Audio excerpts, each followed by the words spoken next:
Three major stocks have been plummeting, and their biggest fans are starting to pile in, convinced that they're about to rebound and skyrocket again. Got to remember, falling prices always get my attention, but that doesn't mean there's always opportunity in them.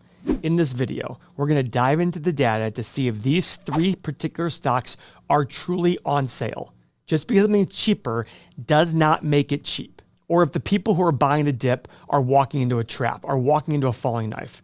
And I'm only buying any stock, these ones or anybody else, if the price hits where I need it to hit, if price is below value. So before you throw your money in, let's see if they're actually worth buying at the current price. Stock number one, Lululemon. Guys, if you remember last week, Lulu beat on earnings, they beat on revenue, and guess what? The stock plummeted 20% that day. It is at $264 per share, almost half of its all-time high from December of 2023. We're a year and a half away from their all-time high. The low, just last year in August of 226. Now, Lulu's having issues when it comes to, they're talking about the tariffs. They're talking about consumers spending less money in the US, which is something that I have seen. The great news is Lulu's still a growing brand. It's not this super mature company. They're like China in a way.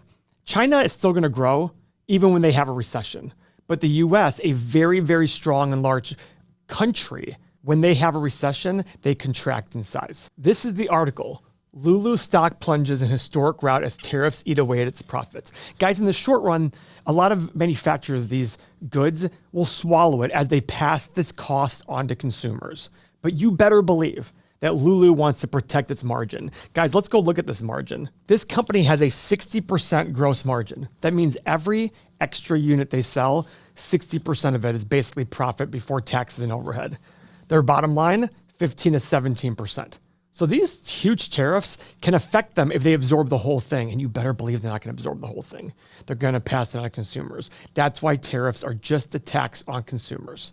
But look at this growth level that Lulu's had. 3-year compounded revenue growth, 17%. 5-year, 22%. 10-year, 20% per year. That is big, big money. Let's look at their 8 pillars. Guys, I love these kind of pillars. All greens except for the valuation metrics. Now, these 5-year PE and the 5-year price to free cash flow are both X's. But remember, guys, they're high, but you shouldn't just look at it like that. You've got to look at it and think to yourself, okay, if this company has a ton of growth potential, you should be willing to pay a premium. If it has high returns on capital, which means the more they invest in the business, the more profit they can make, you should pay a premium. Guess what Lulu has? They have both. They have a high return on capital. As they invest more, they can get a really high return on the money, and they have a high growth rate. It's a small company still. High growth rate with 60% margins. Lulu is a premium company. Now, the downside for Lulu is could it be a fad? We don't know. I mean, it's not an established brand like Nike. It's still a very early brand. Now, I will say, I know lots of women who love Lulu and even men who love Lulu. So this is a business that has a lot of potential, and you cannot sleep on that. You've got to be able to consider that. Let's go see what the analysts think about this company. Now, I don't know when this was updated, but look at this growth rate for earnings. They're expected to do $15 in the next year per share in profit, growing to $25. That's a 66% growth in the next 4 years. That is big time money, guys. That's nothing to scoff at. Now, this is based on analysts, and it decreases the number of analysts as time goes on. Let's look at the revenue growth. 6%, 7.5%, 6.5%, 10.5%, 10. Not as much as I would have thought, to be honest. So maybe you sit there and say, okay, it's got growth potential, but not as much as we might have thought if you trust the analyst. Now, keep in mind, when you sit here, you have to be able to merge the number with the stories. And that's what we're going to do with all three of these stocks. So that's why we use a stock analyzer tool. I put it all together with a stock analyzer tool. Whenever I think about a company, I start with stock analyzer. And the reason being is I want to make sure it's worth my time. I put my assumptions in, and if I'm pretty close to getting a number that makes sense, I go do more research. If I'm too far away, hypothetically, Lulu's at $260. Let's say my stock analyzer says it's worth $50 to me. Why would I waste any more time? Don't be that idiot who falls in love with the story and ignores the numbers. Wait a while. Just put on your watch list and say, okay, when it gets below 75, I'll take a look at it. But If you put it in, let's say the price comes in at 400, you better drop everything and start looking at Lulu. That is worth your time. So we have a 10-year analysis here, what I'm doing. You can do up to 20 years. I did 5, 8, and 11% revenue growth. I don't think these are unreasonable. These seem like reasonable assumptions. Profit margin, I did 14, 15, and 16, and the same thing with free cash flow. Even though their key free cash flow has been lower in the last 10 years, it's still a growing business. My guess is they have more capital expenditures, which eats away at their free cash flow, but not their earnings. PE. What's the PE in 10 years? I put 15, 19, and 23 because of this growing return on capital. This is where I look at and say, this is a premium company. This should not be selling for the market average of 15 or 16. Give it a little bit of a premium. If you told me, Paul, 18, 22, and 26, I'd be like, okay, makes sense. I can get behind that. But this is what makes investing an art. You've got to decide what are these right numbers for you. And finally, a 9% return. But guys, investing is about price versus value.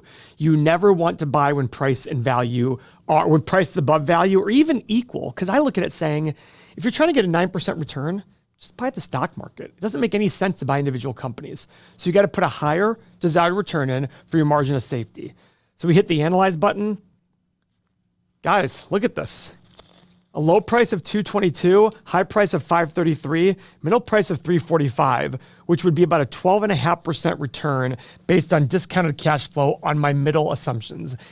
If you're the kind of person who looks at my assumptions and thought, they're pretty reasonable, you got to take a look at Lulu. Got to take advantage of this downfall in their stock price. You've got to ask yourself, where do I see Lulu in 10 or 20 years? Do I see it around? Do I think it'll make more money than it is today? If the answer to both those is yes, and you can pay a reasonable price, why are you waiting? Go take a look at it. Now, guys, a company that's had a rough year, UNH, had the assassination of a CEO. It had Medicare, Medicaid fraud accusations. Medicare is 55% of their business, and now they're being accused of fraud. Guys, this is the company here. In April, it hit $606.36. Not even the all-time high. The all-time high was November 11th at $630. It's currently at $304. And guys, what's even crazier? It was at $248 back in May. A month ago. Not even a month ago. What is that? A little over 3 weeks ago. It was at $245, $248. This is a company you got to take a look at. But this is very important. Insurance companies are not looked at the same way Lululemon's looked at, the Nikes of the world, the Walmarts. Insurance companies make money in a different way. They take your premium and they make money off that premium until they pay it out. A lot of people don't know this, but when insurance companies take premium in, they fully expect to pay all of that money out in the future at some point. Their goal is to make money on that till they pay it out. That's what's crazy about insurance companies. So you can't just look at it from a standpoint of money in, money out, gross margin, profit margin, free cash flow, etc. It's a little bit more complicated than that. Now, the great news is in our community here, it is very actively being discussed. Why? Because it's a sudden fall of a company in the last 2 months that's lost almost over 50% of its market value at some point. This could be the time when there is opportunity for a company like this. You cannot sleep on that, but you can't blindly buy it. Is this a falling knife or is this an opportunity? These are the things you have to understand. These are what makes great investors happen when they understand what they're buying and why they're buying it. Now, personally, for me, I don't understand insurance companies as well. So even though I look at this, I actually texted my in-house analyst, Dalton. I said, Dalton, we got to learn about insurance companies more. And he understands it way more than I do. Because I look at this saying, a fall this big. The question becomes, how serious are these Medicare accusations? Is it real? Is it going to be as bad as they say it is? Even if they are at fault, could it be literally 55% of their business goes away? I don't know. But you can't just buy hoping there's a rebound in price because you saw a big drop. But you've got to take a look at UNH. That's where the community comes involved. That's where all of this software comes involved. This is why we made this whole thing. We sat there and we looked at all these communities out there and said, listen, this isn't working. We need like-minded people. We can't have hypesters. When we first started the channel, I'd get pitched by people. Hey, can you please sell our community? I'm like, but why? Like, it's all these guys trying to make money off of short-term price move. That's not what we're trying to do here. We do believe in day trading. We do believe in trading with charts. That's a totally different aspect. This is about value investing. How can I buy $1 for a lot less than $1? It sounds a lot easier than it actually is. But with like-minded people and all the tools. And the big part is all the exclusive content we have. We have hundreds and hundreds of videos of exclusive content that you can learn from the past. Things we've made 4 or 5 years ago that still have relevance to today in terms of the learning aspect. This is why I've read all of Warren Buffett's annual reports going back to 1950, whatever, is because even though those companies don't exist a lot of times and they do today, it's about learning that thought process. So if you want to learn that and you want to have the right tools to make better decisions, please join the community. We have a 30-day challenge coming out. It'll be well worth your time. And for UNH, that alone, if you're interested in UNH, that alone is a reason to join the community. If you're going to invest money in this thing, make sure you're buying something that you understand. Now, stock number 3, Tesla. Guys, what an amazing ride over the last 5 years for Tesla. Here's the interesting part about the 5-year chart. It's up 370%. But look at this, guys. Just take a line all the way across. We're at $300 right here. It first hit $300. It's actually essentially almost right there. Let's see what the price was on this, the high at this date. $295. It's currently, oh my God, it's literally exactly at the penny of the high. Oh, it's just pennies under. January of 2021, it was at $294 a share. It has gone nowhere in 4.5 years. Now, was I early to the party? Yeah. And did I miss out on a lot of Tesla? Absolutely. But what's interesting about Tesla, and what I think everybody has to understand here is, go look at what they did in 2021. They did $54 billion in actually, since it was January of 21, look what they did in 2020, because it was based on that performance. They did $31.5 billion in all of 2020. They did $95 billion in the last year. That's 3x. 3 times more revenue. What about the profit in 2020? $700 million. Last year, the last 12 months, $6.4 billion. All of last year, 7.1. So between 9 and 10 times profit. And the stock has gained this much, 0%. Why? These are the things we need to understand. This is what we're trying to teach on this channel. In the short run, stocks are a voting machine. In the long run, they're a weighing machine. And guess what? For a long time, as Tesla was growing rapidly, look at this chart. Let's look at the 10-year chart. It was nothing but growth. Boom. Big jump in 19 all the way. This looked like it couldn't miss, and it was just going right to here. And it could have. It could have done that. But guys, what's even crazier is it hit a low here, basically about $100 a share from a high of, I believe the all-time high at this point was 414 or something like that. That's crazy. But guess what? News follows the stock price, and in the short run, stocks are a voting machine. This is not something new. We talk about this all the time. You have to ingrain it in your head all the time. Trust me when I say this. I thought I was repeating stuff to myself all the time for no reason. It's absolutely changed the way in which I feel and think. The feeling is the important part. We look at this and say, okay, this company, let's look at the 8 pillars. Even after growing a ton, the 5-year PE is 125. The 5-year price of free cash flow is 222. Okay, let's look at the return on capital, 9%. Before, it was, Paul, you don't get it.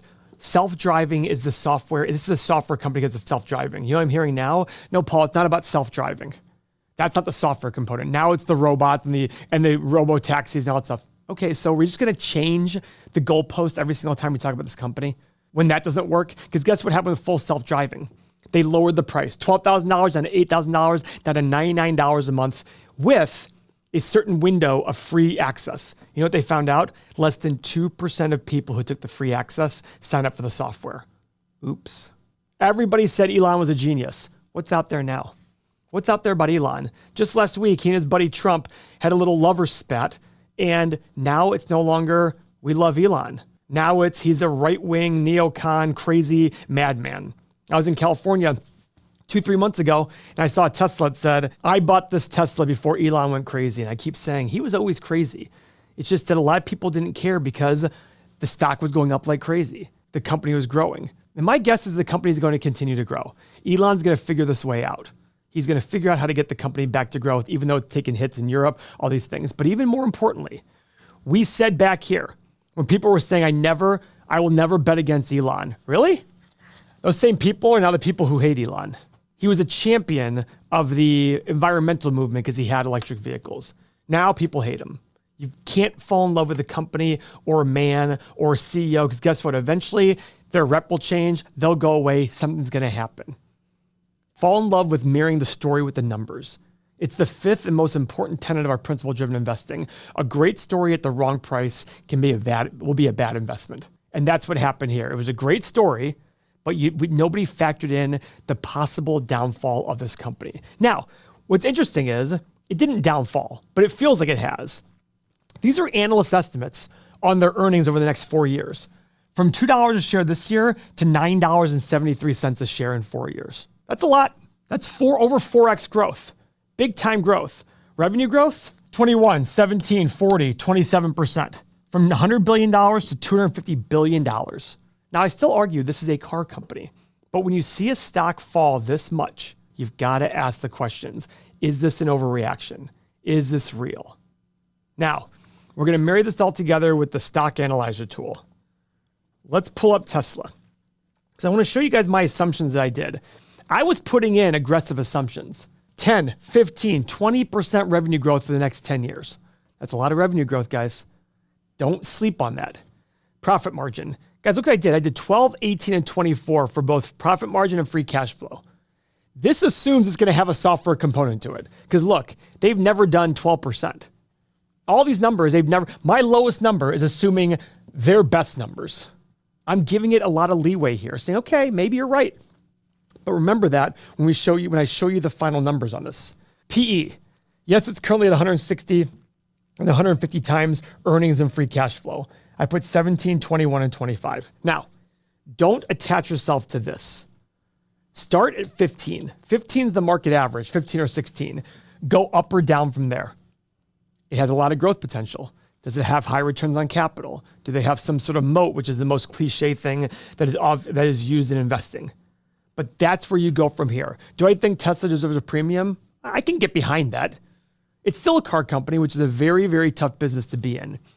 And finally, your desired return, 9%. Guys, this company has proven time and again it needs margin of safety.